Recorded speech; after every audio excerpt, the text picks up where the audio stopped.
तो यहाँ पत्रकार एक पनडुब्बी में सवारी करती है क्योंकि वह एक पत्रिका के लिए एक कहानी कर रही है, लेकिन फिर अचानक बूम, वह गायब हो जाती है और उसे फिर कभी जीवित नहीं देखा जाता। वह कहाँ गई? अब जिस आदमी ने पनडुब्बी बनाई थी जिसमें किम वॉल थी, उसका नाम पीटर है और पीटर एक आविष्कारक है। वह डेनमार्क में रहता है और वहाँ वह एक तरह का सेमी सेलिब्रिटी है। वह एक डाइट टोनी स्टार्क की तरह है। वह हमेशा अपने हाथों से चीजें बनाता है, पनडुब्बियां और रॉकेट। मूल रूप से किसी इंजीनियर थोड़ा सा और समुद्री इंजीनियर थोड़ा सा शिक्षित किया गया।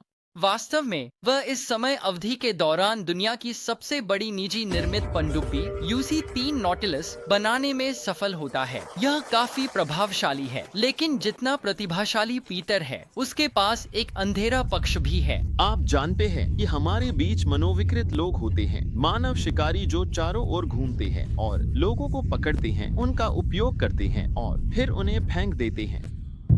तो एक दिन एक स्वीडिश फ्रीलांस पत्रकार जिसका नाम किम वॉल है, पीटर द्वारा किए जा रहे सभी दिलचस्प कामों के बारे में सुनती है और उसे लगता है कि उसके साथ साक्षात्कार करना और वायर पत्रिका के लिए एक लेख लिखना बहुत अच्छा होगा। तो किम पीटर से कुछ बार संपर्क करती है, लेकिन वह कभी भी उसे जवाब नहीं देता और वह वास्तव में इस कहानी को चाहती है, लेकिन ऐसा लगता है कि यह कभी नहीं होने वाला है। लेकिन फिर पीटर आखिरकार जवाब देता है। वह उसे एक संदेश भेजता है और कहता है हाँ, वह उसी दिन बाद में एक साक्षात्कार कर सकता है और किम वॉल कहती है नहीं। फिर वे उसकी कार्यशाला में चाय मिलते हैं और बैठक के दौरान पीटर उसे अपनी पनडुब्बी UC-3 नॉटिलस में ले जाने का प्रस्ताव देता है और वह कहती है हाँ, मैं आपकी पनडुब्बी में जाना चाहती हूँ। पनडुब्बी में सवारी करने का एक बार का मौका है, आप कैसे मना कर सकते हैं? फिर वह अपने साथी इस आदमी ओले के पास जाती है। वह ओले को बताती है कि पीटर ने उसके साथ साक्षात्कार के लिए सहमत है। वह उसके साथ जाएगी और कुछ घंटों में वापस आएगी। वह पीटर के साथ घर पर बनी पनडुब्बी में सवार हो रही हैं। वे पानी में घूम रही हैं और इसका फोटो है। आप जूम इन कर सकते हैं और देख सकते हैं कि वे दोनों सवारी कर रही हैं, अच्छा समय बिता रही हैं। और वह ओले को टेक्स्ट करती है, तस्वीरें भेजती है। पीटर पनडुब्बी को पानी में ले जाकर दिखाना चाहता है कि यह जाती है। तो वे पनडुब्बी को पानी के नीचे ले जाते हैं और किम वॉल अपने साक्षात्कार के लिए तैयार है और अच्छा समय बिता रही है।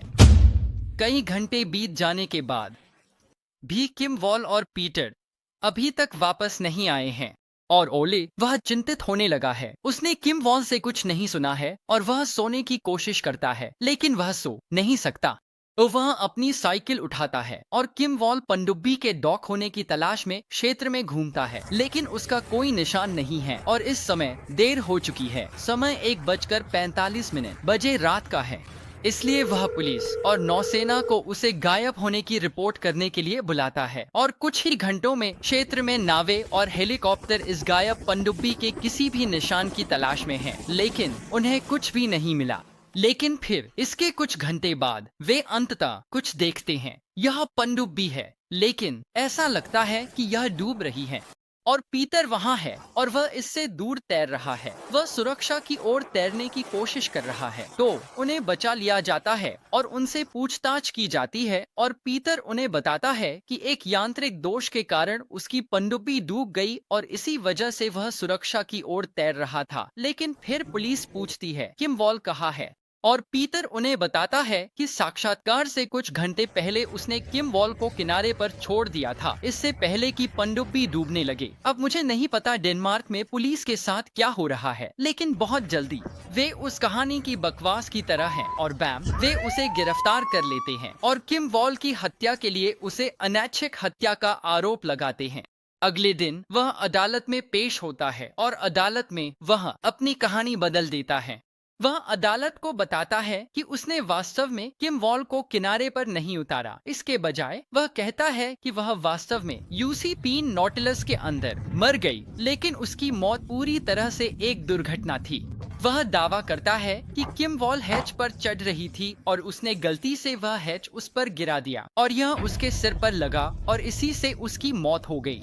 फिर वह कहता है कि वह घबरा गया और उसने पुलिस को नहीं बुलाया क्योंकि वह परेशानी में नहीं पड़ना चाहता था, बल्कि उसने किम वॉल को पनडुब्बी से खींचकर बाहर निकाला और उसका शव महासागर में फेंक दिया। वह कहता है कि यह सब एक दुर्घटना थी और वह सिर्फ परेशानी में पड़ने से चिंतित था। लेकिन फिर 10 दिन बाद एक आदमी एक छोटे से द्वीप पर साइकिल चला रहा है जहां यूसी पीन नॉटलस डूबा था, जब अचानक बूम, वह कुछ देखता है, कुछ जो किनारे पर वॉश हुआ है। और जब वह इसे देखने जाता है तो यह एक मानव धड़ है, किम वॉल का धड़। और इस धड़ को 15 बार चाकू से गोदा गया था, जिसमें योनि क्षेत्र के चारों ओर के चाकू के घाव शामिल थे। तो उस कहानी का क्या हुआ जिसमें कहा गया था कि हैच ने एक्सीडेंटली उसके सिर पर मारा? हाँ, लेकिन खैर, न केवल उन्होंने उसका धड़ पाया, लगभग 1 महीने बाद डाइवर्स ने उस क्षेत्र के आसपास खोजबीन की और उन्हें उसके शरीर के और हिस्से मिले, उसका सिर, उसके पैर, उसके कुछ कपड़े, एक आरा, एक चाकू। तो पीटर की कहानी अच्छी नहीं लग रही है। ऐसा लग रहा है कि उसने किम वॉल को क्रूरता से मार डाला। लेकिन फिर उसके लिए स्थिति और खराब हो जाती है, क्योंकि पुलिस पीटर की सभी चीजों की तलाशी लेती है, जिसमें उसका कंप्यूटर भी शामिल है। और उस कंप्यूटर पर उन्हें कुछ बेहद चरम वीडियो मिलते हैं, जैसे हिंसक वीडियो, महिलाओं के अनलाइव होने के वीडियो, महिलाओं को यातना देने और सिर काटने के वीडियो। वास्तव में भयानक सामग्री। वह वीडियो नहीं है जो उसने खुद बनाए हैं, वीडियो जो आप इंटरनेट पर किसी गोर वेबसाइट पर पाएंगे। अब यह कहते हुए, किसी का हिंसक सामग्री में रुचि होना जरूरी नहीं है कि वह एक हत्यारा है, लेकिन इस मामले में यह इस कहानी में योगदान देता है कि उसने किम वॉल को क्रूरता से मार डाला। ठीक है, तो फिर पीटर अपनी कहानी को फिर से बदलता है। अब वह कहता है कि किम वॉल वास्तव में कार्बन मोनोऑक्साइड विषाक्तता से मरी और उसने पैनिक किया और शव को छिपाने की कोशिश की, लेकिन उसने वास्तव में उसे खुद नहीं मारा।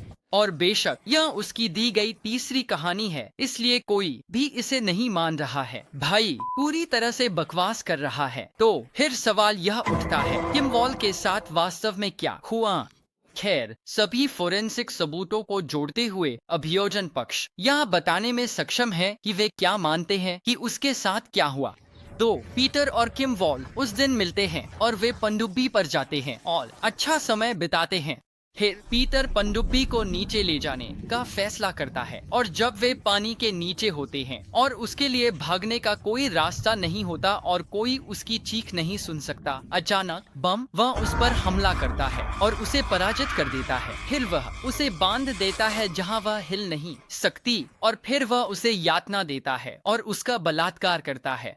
फिर वह अपना चाकू लेता है और उसे चाकू मारता है, और फिर वह या तो उसे गला घोंटता है या उसकी गर्दन काटता है और उसे मार देता है। फिर वह आरा से किम वॉल को टुकड़ों में काटता है, यूसी पीन नॉटलस पर लाया और उन टुकड़ों को महासागर में फेंक देता है। और फिर वह जानबूझकर अपनी पनडुब्बी को नष्ट करता है और इसे डुबाने की कोशिश करता है ताकि इस पर हत्या के होने के किसी भी संकेत को छिपा सके। जब उन्हें पाया गया तो उनकी पनडुब्बी डूब रही थी। तो फिर आपको पूछना होगा, उसने ऐसा क्यों किया? उसने अचानक उस पत्रकार को क्यों मार डाला जिसे उसने कुछ घंटे पहले ही मिला था? खैर, अभियोजक का तर्क है कि उनके कंप्यूटर पर मिले भयानक वीडियो के संग्रह के आधार पर उन्होंने इसे किसी अजीब यौन कल्पना को पूरा करने के लिए किया। इसके अलावा हमें वास्तव में नहीं पता, शायद वह बस एक साधारण मनोविकृत व्यक्ति है। आप जानते हैं कि हमारे बीच मनोविकृत लोग मौजूद हैं। ओ खैर, पीटर के हत्या के आरोप को हत्या के आरोप में बदल दिया गया और उसे दोषी पाया गया और उसे जीवन की सजा सुनाई गई। और यह है कि असल जिंदगी में वह कैसा दिखता है। और इस वीडियो को स्पॉन्सर करने के लिए Leonardo.ai को एक बड़ा धन्यवाद। अगर आप वीडियो बनाते हैं और उन वीडियो के लिए वास्तव में शानदार कला बनाना चाहते हैं, जैसे यह या जैसे यह, देखिए यह कितना कूल है। Leonardo.ai के लिए साइन अप करें।